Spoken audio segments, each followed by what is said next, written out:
ಇವತ್ತು ನಮ್ಮ ರಾಜ್ಯದಲ್ಲಿರ್ತಕ್ಕಂಥ ಸರ್ಕಾರಿ ಪಾಲಿಟೆಕ್ನಿಕ್ ಕಾಲೇಜುಗಳಲ್ಲಿ ಕೆಲಸ ಮಾಡ್ತಕ್ಕಂಥ ಅತಿಥಿ ಉಪನ್ಯಾಸಕರು ಮುಖ್ಯವಾಗಿ ಅವರು ಸೇವಾ ಭದ್ರತೆ ಕೊಡಬೇಕು ಅನ್ನೋ ಪ್ರಮುಖವಾದಂಥ ಬೇಡಿಕೆ ಇಟ್ಟುಕೊಂಡು ಇಲ್ಲಿ ಧರಣಿ ಮಾಡ್ತಿದ್ದಾರೆ.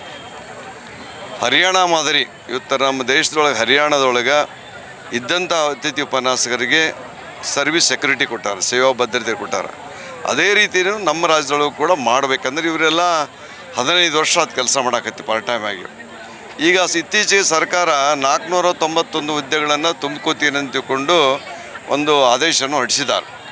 ಹೀಗಾಗಿ 491 ತುಂಬಿಕೊಂಡ್ಬಿಟ್ರಪ್ಪ ಅಂದ್ರೆ ಈಗೇನು ಕೆಲಸ ಮಾಡ್ತಕ್ಕಂಥ 15 ವರ್ಷದಿಂದ ಕೆಲಸ ಮಾಡ್ತಕ್ಕಂಥ 941 ಹುದ್ದೆ ತುಂಬಲಿಕ್ಕೆ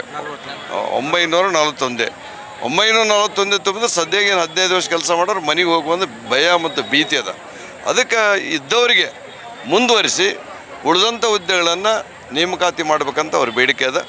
ನಾವಿಷ್ಟೇ ಹೇಳ್ತೀವಿ, ಕಾನೂನು ಪ್ರಕಾರ ನಿಯಮದ ಪ್ರಕಾರ ಇವರು 15 ವರ್ಷ ಸರ್ವಿಸ್ ಮಾಡಿರೋದ್ರಿಂದ ಇವ್ರನ್ನ ಉಳಿಸಿಕೊಂಡು ಕಾನೂನಾತ್ಮಕವಾಗಿ ಎಲ್ಲದನ್ನು ಚೌಕಟ್ಟಿನ ತಂದು ಇವ್ರನ್ನ ಉಳಿಸ್ತಕ್ಕಂಥ ಕೆಲಸ ಮಾಡಬೇಕು. ಮತ್ತು ಪಗಾರ ಇವ್ರಿಗೆ ಬರೀ 10 ತಿಂಗಳು ಕೊಡಾಕತ್ತಾರೆ, ಅದನ್ನು ಹೆಚ್ಚು ಮಾಡಬೇಕು. ಬರೀ 31,000 ರೂಪಾಯಿ ಪಗಾರ ಅದ, UGCದು ಡಬಲ್ ಅದ, ವೇತನೂ ಹೆಚ್ಚು ಮಾಡಬೇಕು. ಮತ್ತು ಇವು ಸೇವಾ ಭದ್ರತೆ ಕೊಡೋ ರೀತಿಯೊಳಗೆ ಕಾನೂನಾತ್ಮಕವಾಗಿ ಸರ್ಕಾರ ನಿರ್ಣಯ ಕೈಗೊಳ್ಬೇಕಂತ ನಾವು ಒತ್ತಾಯ ಮಾಡ್ತೇವೆ.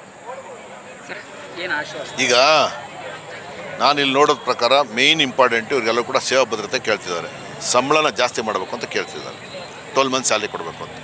ಅದಕ್ಕೆ ನಾವು 12 ಮಂತ್ ಸ್ಯಾಲ್ರಿನ ಮಾಡಿಸ್ಲಿಕ್ಕೆ ನಾವು ಒಂದು ಸಭೆ ಮಾಡಿ MLCಗಳು ಅದನ್ನು ಮಾಡಿಸುವಂಥ ಒಂದು ಪ್ರಯತ್ನವನ್ನು ಮಾಡ್ತೀವಿ. ಒಂದು ವಾರ ಬೇಕಾದ್ರೆ ಗ್ಯಾಪ್ ಕೊಟ್ಟು ಇವರು ಮಾಡಿ ಅಂತ ಹೇಳ್ತೀವಿ. ಮತ್ತು ಜಾಸ್ತಿ ಮಾಡಬೇಕು. ಇನ್ನೊಂದು ಅನುದಾನಿತ ಶಿಕ್ಷಣ ಸಂಸ್ಥೆಗಳಿರ್ತಕ್ಕಂಥ ಹುದ್ದೆಗಳನ್ನು ತುಂಬಲಿಕ್ಕೆ ಅವಕಾಶವನ್ನು ಕೇಳ್ತಿದ್ದಾರೆ, ಅದನ್ನು ಕೊಡಬೇಕು. ಯಾಕೆಂದರೆ ಎಲ್ಲ ಕಡೆಯೂ ಕೂಡ ಕೊಟ್ಟಿದ್ದಾರೆ, ಇಲ್ಲಿ ಮಾತ್ರ ಯಾಕೆ ಕೊಡಲಿಲ್ಲ?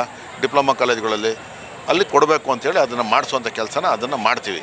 ಜೊತೆಗೆ ಈಗ 941 ಹುದ್ದೆಗಳನ್ನೇನು ತುಂಬಲಿಕ್ಕೆ ಹೊರಟಿದ್ದಾರೆ, ಅದರಿಂದ ನಮಗೆಲ್ಲವೂ ಕೂಡ ತೊಂದರೆ ಆಗುತ್ತೆ ಅನ್ನುವಂಥದ್ದನ್ನು ಇವರೆಲ್ಲರೂ ಕೂಡ ಹೇಳ್ತಿದ್ದಾರೆ. ಅದಕ್ಕೆ ಸರ್ಕಾರದಂತಲ್ಲಿ ಇವ್ರು ಯಾರನ್ನೂ ತೆಗಿಬಾರ್ದು. ಆ ರೀತಿಯಾದಂಥ ರಿಕ್ರೂಟ್ಮೆಂಟನ್ನು ಅವ್ರು ಮಾಡಲಿ. ನಮ್ಮದೇನು ಇವ್ರು ಯಾರ್ದು ಕೂಡ ಅಬ್ಜೆಕ್ಷನ್ ಇಲ್ಲ, ಆಯ್ತಲ್ಲ. ಅದಕ್ಕೆ ಮೊದಲು ಇವರಿಗೆ ಸೇವಾ ಭದ್ರತೆ ಕೊಡಲಿ, 12 ತಿಂಗಳು ಸಂಬಳ ಕೊಡಲಿ, ಸಂಬಳನ ಜಾಸ್ತಿ ಮಾಡಲಿ. ಮಿಕ್ಕಿದಂಥ ರಿಕ್ರೂಟ್ಮೆಂಟ್ ನೇಮಕಾತಿಗಳಿಗೆ ಯಾವ ರೀತಿ ಇವರಿಗೆ ಸಹಾಯ ಮಾಡಲಿಕ್ಕೆ ಸಾಧ್ಯ ಅದು ನಾವು ಕುಳಿತುಕೊಂಡು ಮಾತಾಡಿ ತೀರ್ಮಾನ ಮಾಡ್ತಕ್ಕಂಥ ಕೆಲಸನ ಮಾಡೋಣ ಅಂತ ಹೇಳಿದ್ದೀವಿ. ನಾವು ಒಪ್ಕೊಂಡಿದ್ದಾರೆ ಎಲ್ಲ ನಾವು ಅಲ್ಲಿಂದ ಬಂದಿರೋದಲ್ವಾ, ನಾವು ಶಿಕ್ಷಕರಿಂದ ಆಯ್ಕೆ ಆಗಿರೋದು, ವಿದ್ಯಾರ್ಥಿಗಳಿಂದ ಮೇಲೆ ಬಂದಿರೋದು, ಎಲ್ಲರೂ ಒಪ್ಕೋತಾರೆ. ಈಗ ಯಾಕೆಂದರೆ ನಾವು ಇವ್ರುಗಳಿಗೆ ನಾವು ತೊಂದರೆ ಮಾಡೋದಲ್ಲಿ ಅಪ್ರಾಮಾಣಿಕ ನಡ್ಕೊಳ್ಳೋ ಕೆಲಸ ನಾವು ಮಾಡಲ್ಲ. ನಾನು ಅವೆಲ್ಲ ಹೇಳಿದೆ, ಪ್ರಾಕ್ಟಿಕಲ್, ಇವರು ಪ್ರಾಕ್ಟಿಕಲ್ಲು ಅರ್ಥ ಆಯ್ತಾ. ನಾವೆಲ್ಲ ಪ್ರಾಕ್ಟಿಕಲ್ಲಾಗಿ ಇರುವಂಥವ್ರು, ಪ್ರಾಕ್ಟಿಕಲಾಗಿ ಇದ್ದೀವಿ ನಾವು. ಇವ್ರು 12 ತಿಂಗಳು ಸಂಬಳ ಕೊಡಿಸುವಂಥ ವ್ಯವಸ್ಥೆನ ಮಾಡೋಣ, ಸಂಬಳ ಜಾಸ್ತಿ ಮಾಡೋಣ.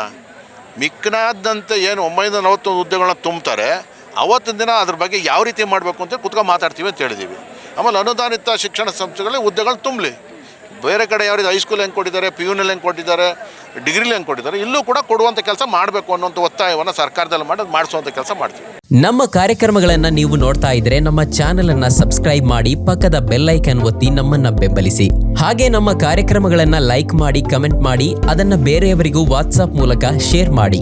ನೀವು ಹೀಗೆ ಮಾಡಿದಾಗ ನಮ್ಮ ಚಾನೆಲ್ ಮತ್ತಷ್ಟು ಜನರಿಗೆ ತಲುಪಲು ನೀವು ನಮ್ಮೊಂದಿಗೆ ಸಹಕರಿಸಿದ ಹಾಗಾಗುತ್ತೆ. ಇದು ನೀವು ಯಾವುದೇ ಖರ್ಚಿಲ್ಲದೆ ಕೆಲವೇ ಸೆಕೆಂಡುಗಳಲ್ಲಿ ನೀಡಬಹುದಾದ ಸಹಕಾರ. ಧನ್ಯವಾದಗಳು.